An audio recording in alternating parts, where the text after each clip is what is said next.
This star UDFA could ultimately end up being cut from the Dolphins roster, maybe even before training camp. I would not applaud for it. I would not want this to happen, but due to other moves that have happened this offseason since the draft took place and undrafted free agents were signed, it might have left this certain player on the outside looking in. But make sure you are subscribed to the channel because we are continuing to bring you daily content during the offseason. We still have 2 weeks to go until players report for training camp, but we have never missed a day of putting out videos here on the channel. So if you want daily coverage of the Dolphins, hit that sub button. My bosses are challenging me to get 25 subs from today's show, so help me out. Join the channel. The UDFA that I am referring to is the safety from Ole Miss, John Saunders Jr. And it pains me. It does. I was almost shedding a tear making this video today because this was a player that I was very high on. You can roll back the tape, go back to the videos that we made right after the draft in April of me going through the UDFAs that Miami signed, going through the entire class. I made a couple shorts. I labeled John Saunders Jr. as a player that could really flash this summer for the Dolphins and ultimately make a push for a roster spot due to the lack of fortified and solidified talent that Miami had. But with the trade that acquired Minkah Fitzpatrick, obviously sending Jalen Ramsey to Pittsburgh, there is a chance where John Saunders Jr. might not make it even to the end of training camp in August and certainly not make the 53-man roster. You look at what Miami has in this room after adding Fitzpatrick. It's a loaded group, dude. It just is. John Saunders Jr., unfortunately, was relegated to the also tab at the bottom of your screen because you have players that have been in the NFL, have been draft picks, have been starting level guys like Davis, like Melifanu, obviously Fitzpatrick. You have a 6th-round pick in 2024 in McMorris, a 5th-round pick in 2025 in Dante Trader Jr., and Elijah Campbell, who provides you with so many different opportunities because of his Swiss Army knife capabilities of playing in the nickel and playing on special teams. We have talked about on the channel, there is a chance that your 6th-round pick from a year ago, Patrick McMorris, does not make the 53-man roster this season. So if we are talking about a 6th-round pick from a year ago who showed some decent flashes in preseason, McMorris getting cut, well then it's going to be very, very difficult for a UDFA and John Saunders Jr. to ultimately make this roster, despite him being a player that I was really high on. And we're going to talk about John Saunders Jr. in this video quite a bit. And I want to look back at his pre-draft little tape here. We'll start with his athletic testing. He came in at an 8.05 as a corner because he was a little bit labeled slow. But when you translate this position to a free safety, his RAS came out to an 8.6. He's got excellent size for the position. He's explosive. He's really good changing direction. You see it in the 3-cone drill. You see his explosion grade labeled as great with his vertical and broad jump. The only thing that John Saunders Jr. struggles with in terms of athleticism is his straight line speed. But his agility and his size, that will play. And he can play ball, too. I know we're bringing up athleticism and size profile. You see the height to weight combination there, 6'2". He's a big guy. This is something that needs to be mentioned. But, when you look at his raw production, his PFF grades and coverage while playing in college, started in the MAC, transferred to the SEC, played 2 years at Ole Miss before coming out to the draft where he was ultimately a UDFA. You can just tell by the tape and the numbers that this dude just has a knack for making plays on the football field. And we're going to continue to bring this up here. But I want you to make the call before we go farther into this video. Will John Saunders Jr.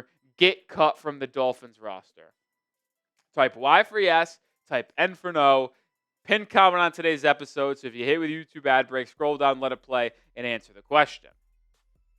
I wanted to look back at his stats while playing for Lane Kiffin and the Ole Miss Runnin' Rebels.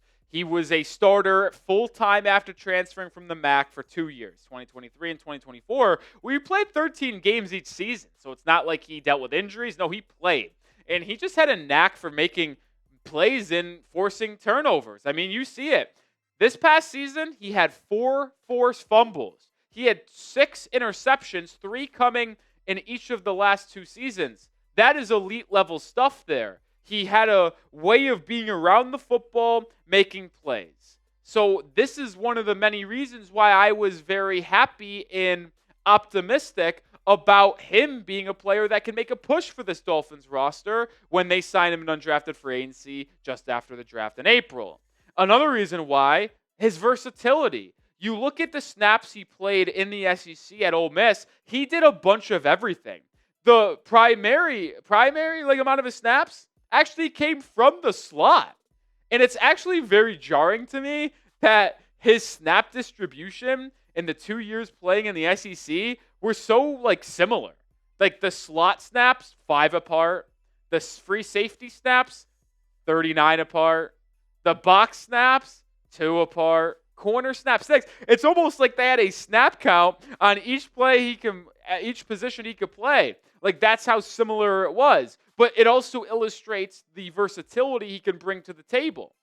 I love the fact he can play all over the place. And if you've been subscribed and been watching our content ever since I took over as the host here at Dolphins Today a year and change ago, really, it was right as the 2024 NFL Draft was getting underway, I have always preached versatility. That is something that I will talk about a lot on the football field. I will talk a lot about that in life. I think that is one of the most important things that people can be, a versatile figure, get things done. And John Saunders Jr.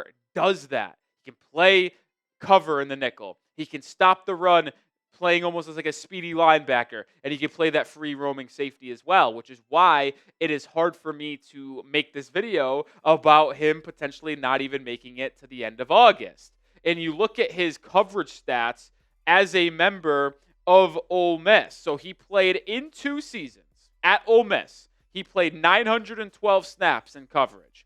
He gave up a completion percentage of 61%, 11.1 yards per catch, 7 touchdowns allowed in 2 seasons, 1,000 snaps, want to make that note, while having 6 interceptions to 10 PBU and a QB rating when targeted of 77.7.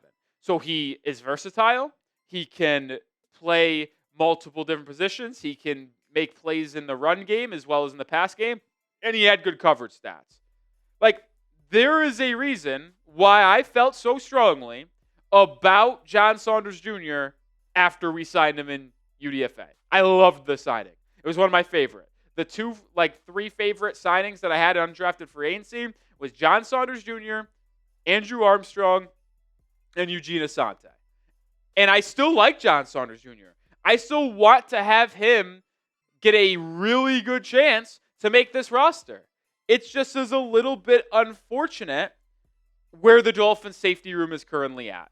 And we'll look at that room more in depth here in a second. But before we get to that, I have to let you know about this deal. It's unbelievable. This is an insane hoodie sale right now for the Miami Dolphins. Was $69. Nice. Down to $29. $40 off when you go to chatsports.com/MIA hoodie. That link is in the description and comments of today's video. Take advantage right now. Sizes are running out. Don't know how much longer we're going to have this sale on for $40 off. You just don't see that, folks. Get it right now. Chatsports.com/MIA hoodie. You might ask yourself, well, how am I going to make a video about a star UDFA potentially being cut when all you've done this entire video is hype him up as a player that can help this Dolphins organization? Well, I kind of alluded to it. There just isn't a lot of room for him on this football team. The Dolphins would have to set an unprecedented number of safeties kept on initial 53-man. Because to me, you already have 4 roster locks at that safety position. Minkah Fitzpatrick, Iafatu Melifonwu, Ashton Davis, and Dante Trader Jr. You're obviously not releasing a top half safety in the NFL in Minkah Fitzpatrick. You signed these 2 to 1-year deals in free agency. Not big contracts, so technically you could move off of them, yes. But I like what both of them bring to the table, and I anticipate them having large roles in this Dolphins secondary, so I think they are locks. And I also would believe that the Dante Trader Jr. is also a lock. He would have to be the worst safety known to man to be cut after being a 5th-round pick just last April. Like, there's just no way you cut a 5th-round pick before one NFL season in my book. He'd have to be absolutely atrocious. So you got 4 roster locks, in my opinion, at safety. So then you go down the line of everybody else that is still on this roster, at least right now in the offseason where you have 90 people. Well, do the Dolphins keep 5 or 6 safeties? I think it's very, very likely the Dolphins keep 5. It would be unprecedented for them to take 6 safeties. Like, I'm being serious here. Like, there is just a lot of historical data that says teams don't keep 6 safeties often. Under Mike McDaniel, Miami has never kept 6 safeties. So it's like, who is John Saunders Jr. going to beat out to potentially make this roster? If he wants to make the 53-man, he'd have to beat out Patrick McMorris and Elijah Campbell. I find that extremely hard for him to do, considering Campbell's production he brings in special teams. He's a special teams ace. So even if Miami ultimately kept an unprecedented 6 safeties, he would have to beat out Patrick McMorris. But the issue is, I think myself, and then most of you all as well, really like Patrick McMorris. Before he got hurt in the preseason last year, he was making plays. And I think he would have made the 53-man roster a season ago if he didn't get hurt and been placed on IR to where he missed the first half of the year. So it's like, are you already going to give up on Patrick McMorris for a UDFA? If that's the case, that means John Saunders Jr. had an incredible preseason and an incredible training camp. Is it possible? Sure. I am just very pessimistic about that chance. I hope I'm wrong, because I love John Saunders Jr., and I've loved him ever since Miami signed him in UDFA. It just is going to be very difficult for him to make this roster with how many safeties the Dolphins currently have on this group. But let me know your thoughts. How many safeties do the Dolphins ultimately keep? Will it be 5? Will it be 6? That's practically what we're choosing from here. I doubt they would go a little bit skinny and go 4. So let me know. How many safeties do the Dolphins ultimately keep? If John Saunders Jr. does not make the 53-man roster, I am going to hope, pray, and cross my fingers that the Dolphins could ultimately get him back to the practice squad. We've seen Miami do that in the past. Even Nick Needham, who was a longtime UDFA for Miami, he got released this past year at cutdown day, and they were able to keep him on the practice squad for a while. Maybe the same could be had for John Saunders Jr., because I am bullish on his potential in the long term of his NFL career. I think he's a really good player, and I think he'll find a role somewhere in the National Football League, preferably for me, with the Miami Dolphins. Final word on this episode of Dolphins Today. I think it's very unlikely he makes the 53-man roster, as you might have been able to tell as this video has progressed.